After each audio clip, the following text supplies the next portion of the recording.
Mr. Speaker, our country is in dire fiscal straits. Years of profligacy under both parties are now crushing our economy under the heaviest debt in our long history.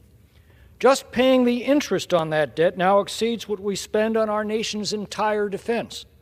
History warns us that nations that bankrupt themselves aren't around very long.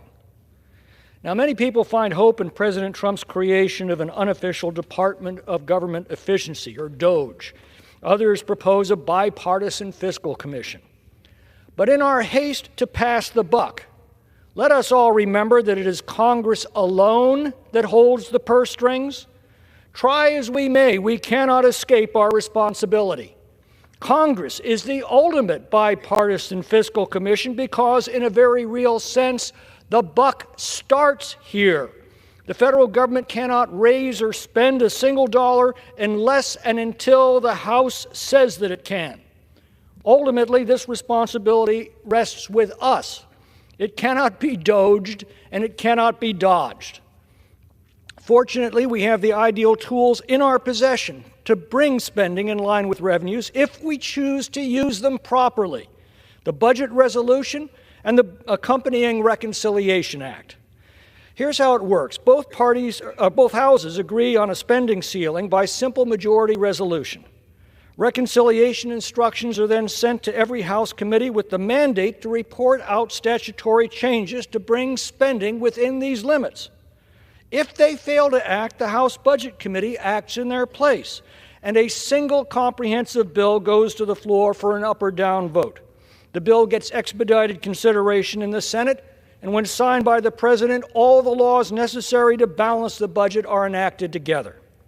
There is one catch.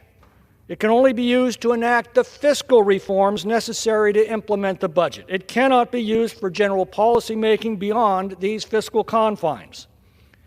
Now, the last time this process was used as it was designed and intended was during the Republican majority led by Speaker Newt Gingrich in 1995. The result was 4 balanced budgets in a row that produced one of the greatest waves of prosperity our nation has ever seen. Tragically, in 2017, the Republican majority under Paul Ryan utterly squandered this authority. Instead of using the reconciliation process to bring mandatory spending to heel, it was abused to achieve pet political projects, first repealing Obamacare and next for tax cuts. Well, the first attempt resulted in a mangled mess of incomplete fiscal measures that collapsed in the Senate. The next budget year, the object was tax reform, but since it had to fall within the narrow fiscal parameters of reconciliation, most of the tax cuts could only be temporary and will soon expire. The result was no health care reform and only temporary tax relief. The opportunity cost was to squander our last chance to prevent the fiscal debacle that our country now faces.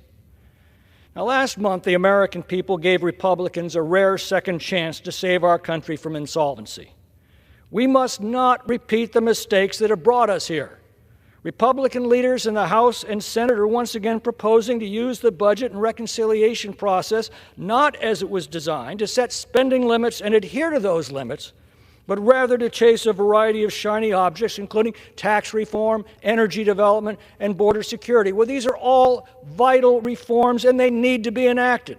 Indeed, some aspects of them can be realized as a byproduct of the reconciliation process, but that process cannot produce comprehensive policy reform. It can produce comprehensive fiscal reform at a moment when our nation faces its greatest fiscal threat in its history. I appeal to the Speaker to follow the success of the Gingrich majority.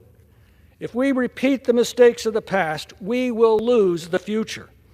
We are on the threshold of a sovereign debt crisis, the likes of which this nation has never seen and that few nations have ever survived. Let us not throw away this, the last fleeting chance to avert fiscal disaster. The American people didn't save our country last month. They gave us the tools and the trust to save our country. Let us use the tools that they have given us, and let us be worthy of the trust that they have placed in us. I yield back. The chair recognizes the gentleman from